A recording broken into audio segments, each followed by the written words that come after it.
Hi, and welcome to another episode of Hot Takes with me, the Silver Fox. Now, the SNP are about to do something, or they're going to try and do something, which is not in the best interest of the people of Scotland, is not in the best interest of the people of the rest of the United Kingdom, is going to be a very expensive thing to do in a government that can't afford to even run its own NHS.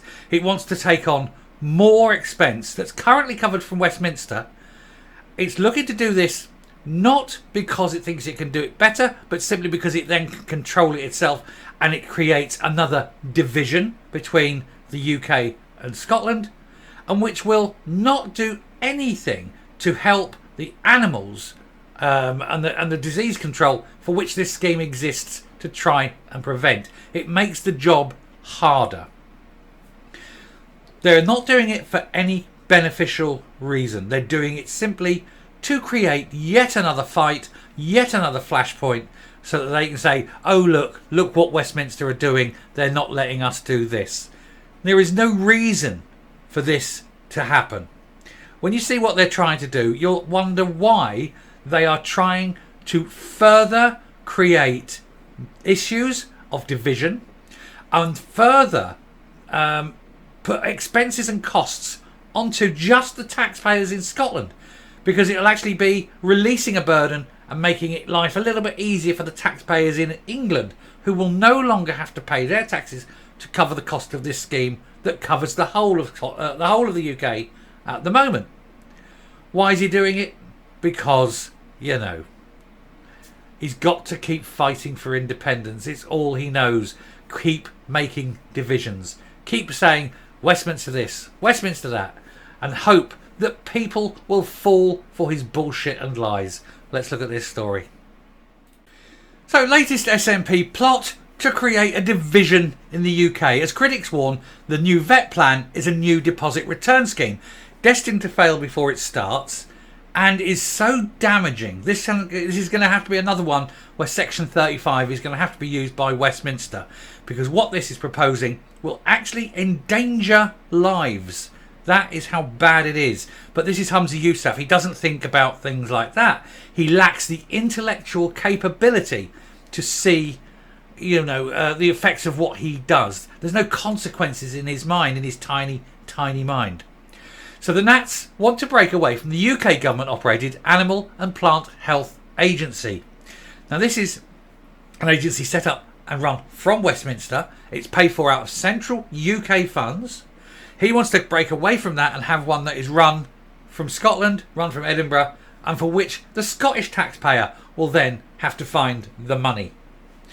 But fears have been raised that the plan is merely for the sake of it, rather to improve the service provided. And of course there will be no service provided, and it indeed will be far worse than the service currently provided by the existing organisation. Because it's smaller, it's going to have less funding, and they can't afford to run the NHS. But now all of a sudden they can find millions to fund this Scottish veterinary service. How come they haven't got the millions to fund an NHS, and yet they've got this money to piss away on shit? On literally bullshit this time. On actual physical bullshit. It's amazing, isn't it? A fresh attempt by the SNP to break up a UK-wide agency could end up mirroring the botched deposit return scheme. Critics have warned. And despite the UK government operating the Animal Plant and Health Agency, APHA, across the entire country, Nats are determined to press on with a Scotland-only scheme for no reason other than to create division. It is the latest plan by the SNP to break up a UK-wide body, with opponents saying previous attempts have had little to do with provision and more to do with manufacturing constitutional issues with the UK government.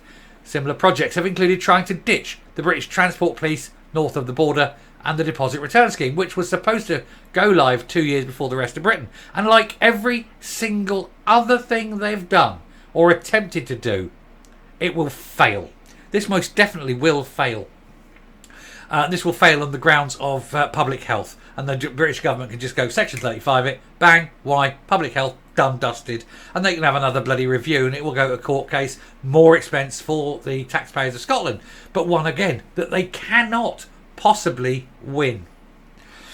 Taxpayers would need to foot the bill for setting up the new Scottish Veterinary Service, even though it performed exactly the same tasks as APHA, which currently monitors disease outbreaks and animal and plant amongst animal and plants populations. So things like bird flu, swine flu, currently sorted singularly. And if there is an outbreak and that, it can be dealt with quickly. If you have two organisations, they have to communicate. That slows things down. Or there may be different priorities. Or one of them may not even have enough funding. We know which one that will be. And that is the problem. And so this is one matter, public health, that absolutely has to remain under UK-wide control. The nationalist government has now been warned that diseases don't respect borders, and of course they don't, but that doesn't stop them. They're going to still fight for it because division, it's all they want. The proposal was announced by Rural Affairs Minister Mary Gudgeon in February, and concerns have been aired that the Scottish Veterinary Service would create policy divergence just purely for the sake of it. One UK government insider told the Daily Mail the SVS does have the whiff of the deposit return scheme about it. Diseases do not have respect for borders, and there might be concerns about collaboration and interoperability. Well, of course there will. And you know how it's like COVID in the UK, UK-wide COVID was dealt one way, but Scottish COVID was, we've got to go harder, we've got to go push this. Oh, we've got 15 masks. Children at the age of 1 month old must wear 15 masks and live in bubble suits. That's where it'll have ended up, just so she showed that she cared more.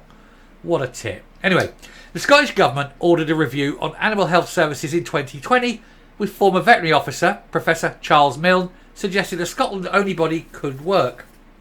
But the British Veterinary Association has raised worries about the plan. Dr. Justine Shotton said, diseases and animal welfare problems don't respect borders. It will therefore be critical the new service has systems that collaborate with the rest of the UK and beyond on disease surveillance, data collection and information sharing. And the last thing, of course, that the SNP will want to do is share information, not with the Sassenachs. They don't want that. Oh no, England, we can't give them information because it's a division. While it's a single unitary authority nationwide, it means that anything happens, everybody knows, and there is enough money in place to sort out the problem quickly, and you're not having to try and do politicising of disease. It's just get the damn thing done. Why are they trying to do this? It'll be rejected anyway. It'll just be rejected on health grounds, but it's why are they trying it? Scottish Conservative MSP Donald Cameron said the BVA's concerns should not be taken lightly. We need a shared approach across the UK, so it's hard to see the rationale for establishing a separate veterinary service. I hope this is not another case of the SNP following a different path just to be seen to do things differently, or worse still, deliberately creating divergence in order to manufacture another constitutional issue with the UK government. Imagine if you did have an independent Scotland and there was a hard border and England had a disease and it crossed into Scotland, and then all of a sudden Scotland doesn't have the money to deal with that issue because Scotland is independent and has to raise its own money and can't afford it. People will die. If it's swine flu or bird flu getting into the human population, people will die, and Scotland will be going, oh no, we haven't got enough money to deal with this. England, can you help? And then England will go, well, sorry, no, you are an independent country. Sort your own problems out. We offered you the chance to stay. You said no. Sort your own problems out. People die. Scottish Government's fault. SNP's fault. People will die because of things like this. Anyway, the deposit return scheme ended in humiliation for the SNP and the Greens when it was kicked into the long grass, blah, blah, blah, we know. And so, having seen everything else fail, they're now going to try and fail this because it's obviously important that they fail at every single thing they do. And there is no reason whatsoever to do this because logically you need to keep it singular unitary authority for public health, and secondly, cost. Do the people of Scotland want to find another 50, 80, 100 million pounds a year to run yet another government department that they don't actually need to? It's 100 million a year that isn't going into the NHS, and we've just seen today when they did my earlier video how bad the NHS is, or schools, or transport, or communication, or anything. It's not going in. It's just another exercising jobs for the boys so that Hamza Yousaf can have a furious masturbation ceremony as he says, we've got another bit of power back from the English. What a tit. The sooner this lot are voted out, the sooner Scotland can actually start saving money, because even whoever comes in can't be any worse, and they certainly won't be continually looking to break up UK-wide bodies just simply for the sake of it and for the sake of difference. I'm rounding off and I'm coming up. Now, of course, none of this would be able to happen because every party in Scotland would reject it, with the exception of the SNP. Every party would reject it. It's only the fact that they've got the Greens on board, giving them their absolute majority, that this is even being discussed.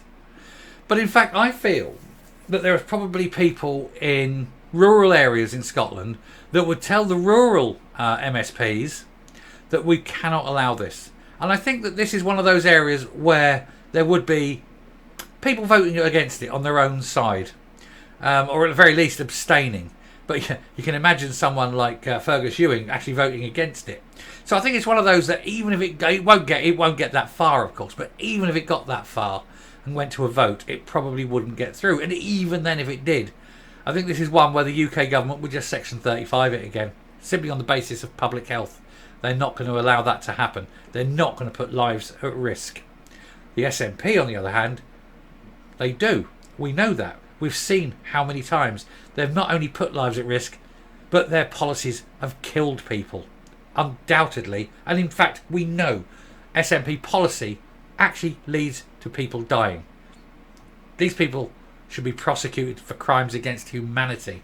And something like this, again, if you have a major animal issue outbreak, disease outbreak that is possibly transferable to humans, when the humans start dying, it's his fault, because he refuses to actually have anything that's in any way useful.